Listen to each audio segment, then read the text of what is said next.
ancestors, Indian people in the Pacific Northwest Coast tribes, had the traditional longhouse. The longhouse served two purposes. One, it was a place where we lived. It sheltered us from the elements of the weather. And the other purpose was that in each village there would be one large longhouse to be the community building, where all the community would gather for the drumming, singing, dancing, ceremonies, rituals, meetings of any kind that were necessary concerning the livelihood of the village. In the longhouse was completely made of cedar, as this longhouse here is all complete cedar. The posts are all cedar logs. The beams, the rafters are cedar logs. The planks, cedar planks on the walls and on the roof, they're all cedar. That was the way our ancestors built them. And in the longhouse that we lived in, it was the extended family that lived in the longhouse. Today we live like the white man, with the nuclear family, the mom, dad, and the kids. Maybe auntie, maybe grandma, but probably not, just mom, dad, and the kids. But in those days, it was the extended family. And so with the extended family, that would be your wife, your kids, your brothers, their kids, your aunties, your uncles, your nieces, your nephews, your grandparents. All of these would be in your longhouse. For example, if we were still living that way today, then in my longhouse, this is 16 by 25 feet, but a longhouse might be 40, 60, 80 feet wide, 100, 200, 300, 400, 500 feet long, because it was housing your entire extended family. Again, if we were living that way today, since my parents are gone, I'm the firstborn, so I'm the patriarch of my clan. And in it would then be my wife and I and our three children, which, with their mates, would now make six of them, and the two of us is 8. And, of course, my 3 children are now all in their 60s, so they gave me 15 grandchildren, and they're all married. And they gave me 26 great-grandchildren. And as of last month, my first great-great-grandchild.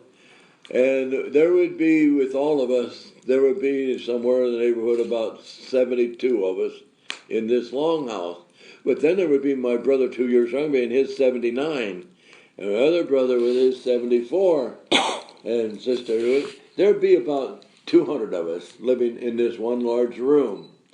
In the longhouse that you lived in, it was just one large room, only one door, no side doors, no back door. And on the floor, from that door to the where you came in, all the way to the other long end, would be saplings on the floor, marking the path that goes from one end to the other.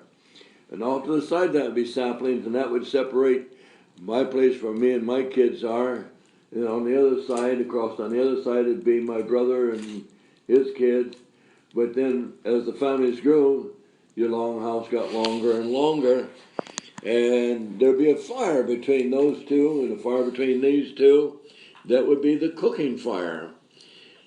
We did not know how to measure distances like the white man does before the white man came.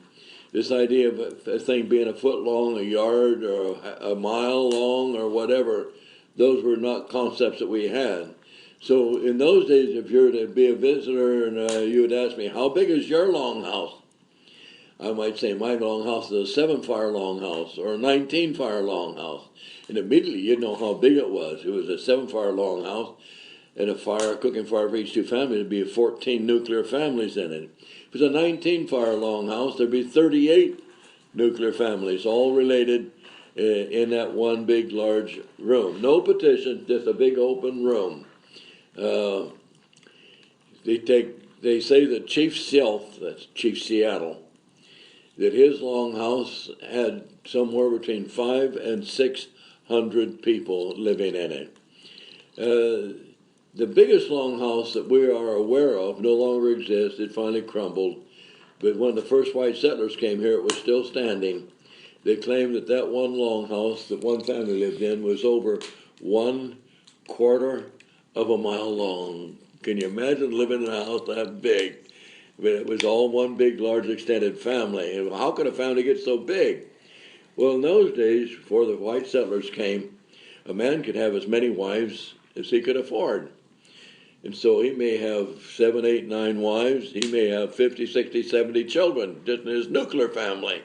And then when they all get married, bingo, you can have hundreds in your extended family living in that one big long house. So then when you start putting all that together into a village, take, for example, St. Mary's, which is one of our head places, along with Longview. Here, St. Mary's in Toledo. The little town of Toledo today stands on the very site of one of our old Cowlitz villages. Today, Toledo has approximately somewhere in the neighborhood of about 600 inhabitants. But when the first settlers came here, that Cowlitz village had 30 longhouses, and across the river on the other side of the Toledo, which is nothing but just open fields and park now, no village, was another Cowlitz village with 20 longhouses. So in that area then where Toledo is, we had 50 longhouses. Now let's say that only 100 people was in each one. There'd be 5,000 Cowlitz living where 605 people live today. The longhouse was our home. But as I said, in each village, there would be the community longhouse. In the longhouse we lived in, there were like double bunk beds all the way along each of the long walls. But in the community longhouse would be the bleachers, as you see in this one, for the people to sit on. So this one here is a sample of the community longhouse.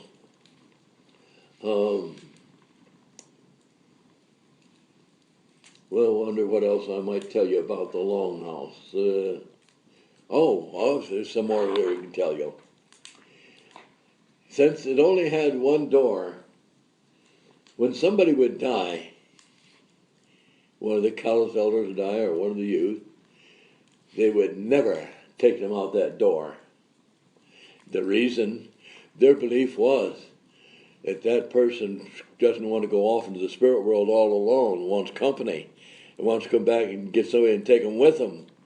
And since they're not ready to leave this world yet, they would cut a hole in the wall next to where their bed was, haul the body out through that hole, then board it back up. And the only way they would be trying to come back is the way they went out. They'd find it all boarded up.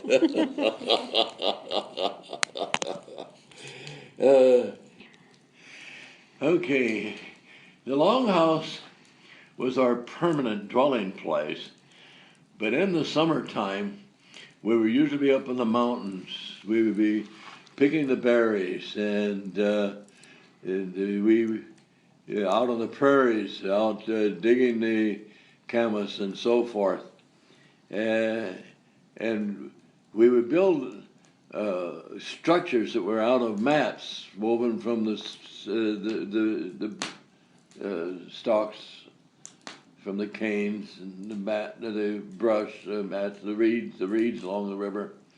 We'd take these and we'd throw up structures that were similar to the longhouse, but they would just be temporary structures. But in the winter, when it starts raining and snowing and we were in our permanent longhouses in the village. Now, during the summer while we were gone, the old folks and the babies and the young children that couldn't travel up the mountain would remain in the permanent village. There was always somebody in the permanent village.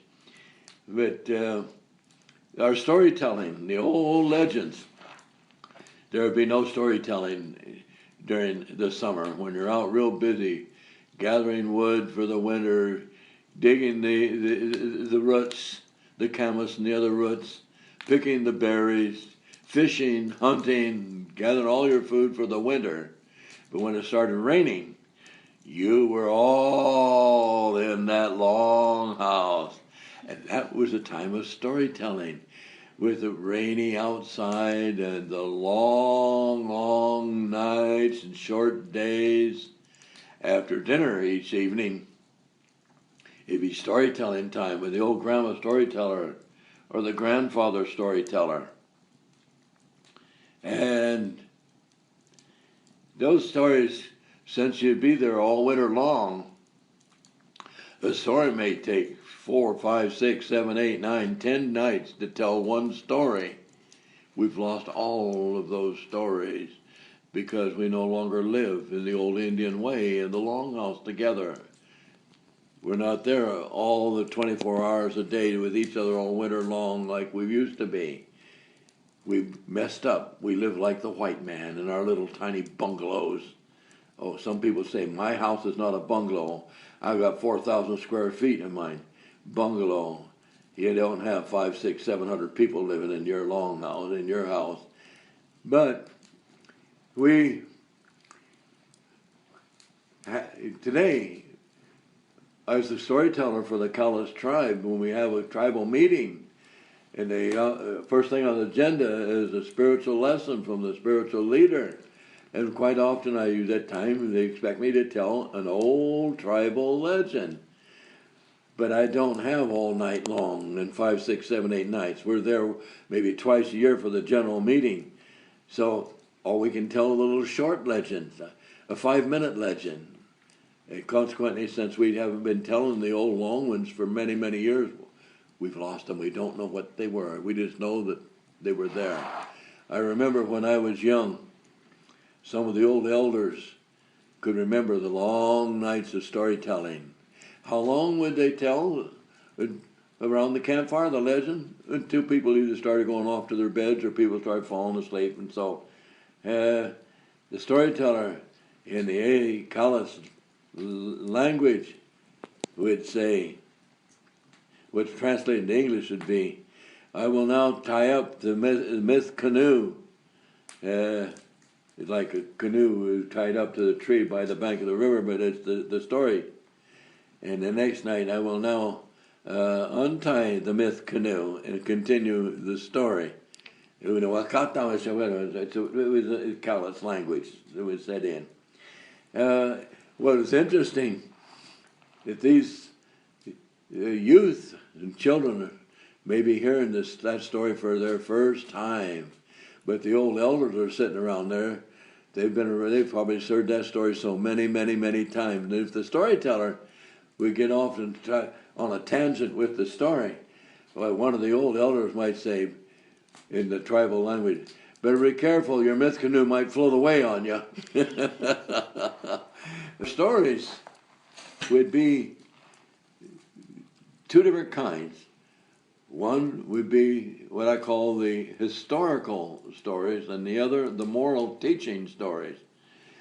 The moral teaching stories were the most. There were very few of the historical stories, but there were a few of them. I'll give you a sample of each. They're short stories.